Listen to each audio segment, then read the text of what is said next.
pessoal, meu nome é Pedro, estamos iniciando mais um Não Apenas Histórias e no vídeo de hoje eu vou responder a tag Fobia de livros grandes. Essa tag no original, Big Book Phobia, foi criada por um canal gringo e foi traduzida pela Mel Ferraz do Literaturice, então eu vou deixar o canal tanto de quem criou quanto de quem traduziu aqui na descrição. Ela é muito simples, ela simplesmente consiste em você falar sobre 5 livros com mais de 500 páginas que você tem fobia ou medo de ler. Muito bem, antes de eu começar a falar sobre esses livros, eu preciso dizer que eu não tenho medo de livro. A realidade é que eu não tenho medo do livro ser difícil, da escrita ser rebuscada, da escrita ser complicada, do livro ser lento, dele demorar para acontecer. Na realidade eu não tenho medo disso. Eu acredito que a leitura, principalmente dos livros mais clássicos, elas têm os seus motivos, as suas características, e às vezes a leitura ser lenta, ser mais demorada, pode ter sido uma vontade do autor. Por isso, livros grandes não me assustam, mas eu preciso de uma coisa chamada planejamento e preparo psicológico para enfrentar uma obra grande. Então justamente eu não tenho medo, mas eu não consigo do dia pra noite dar a louca e querer ler Guerra e Paz. Eu preciso ir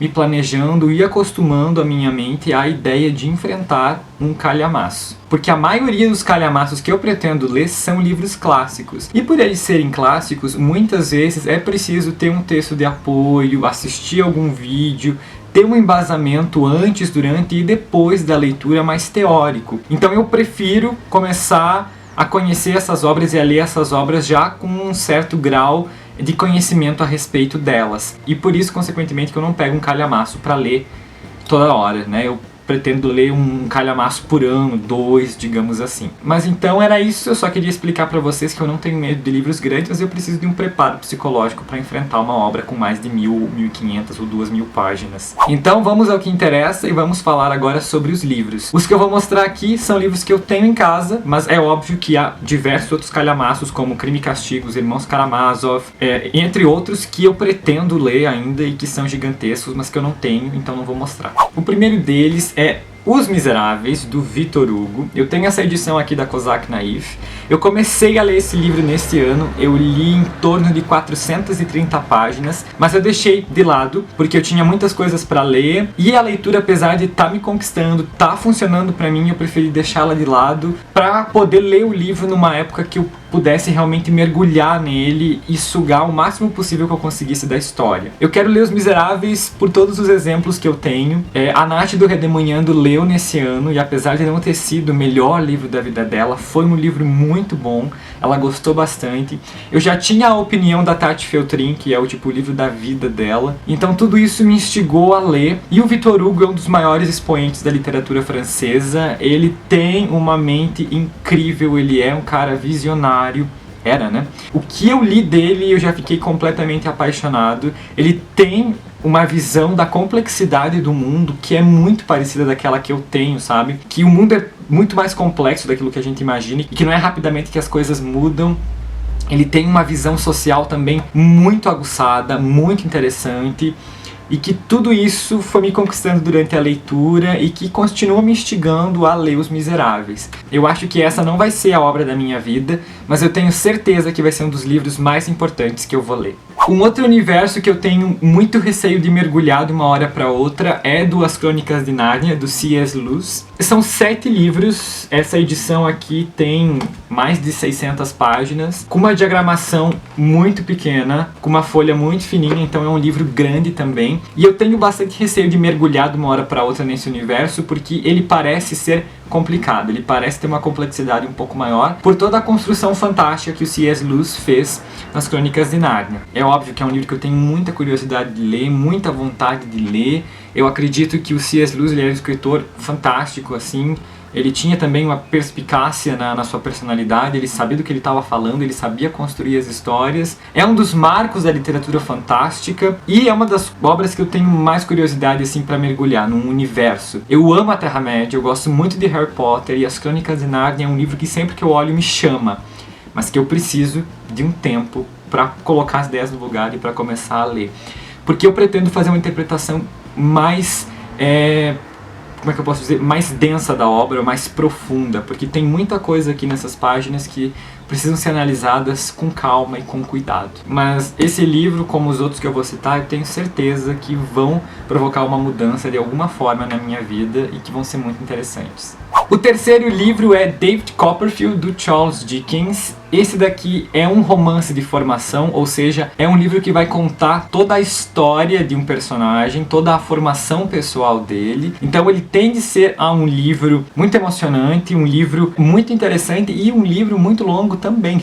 David Copperfield é um tijolinho, muito bonitinho, mas não deixa de ser um tijolinho bem grandinho. Dá pra construir uma casa com isso daqui. O Charles Dickens, ele é um dos maiores expoentes da literatura inglesa, principalmente ali da era vitoriana. O David Copperfield é por ele considerado o seu filho mais amado, assim, o livro que ele mais gostou de escrever, o livro que ele mais gosta. E é um livro que eu precisei comprar por todas as opiniões que eu ouvi a respeito dele. A Tami do Literatami tem uma opinião muito bacana sobre o livro, que me deixou muito curioso. Foi inclusive por ela que eu acabei comprando o livro. Só que esse daqui é uma obra que eu pretendo colocar logo na fila de leitura, mas que eu quero ler com alguém, ou eu quero poder conversar com alguém depois que eu terminar o livro, porque eu tenho certeza que vai ser uma obra que eu preciso digerir ela devagar. Por contar a história de alguém, então vai ter muitos detalhes da personalidade, da complexidade psicológica.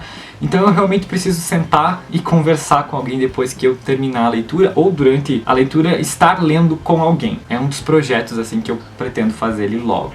E a quarta obra é o livro As Mil e Uma Noites, que nessa minha edição da Biblioteca Azul está dividido em 4 volumes. Eu conheci essa obra nas minhas aulas de história, quando estava estudando sobre o Império Árabe, sobre os califados. No texto introdutório do capítulo que a gente via sobre o Império Árabe, tinha um trechinho falando a respeito da lenda das Mil e Uma Noites, então contava um pouquinho sobre a Sherazade, dava um resumão bem superficial sobre como que surgiu esse livro.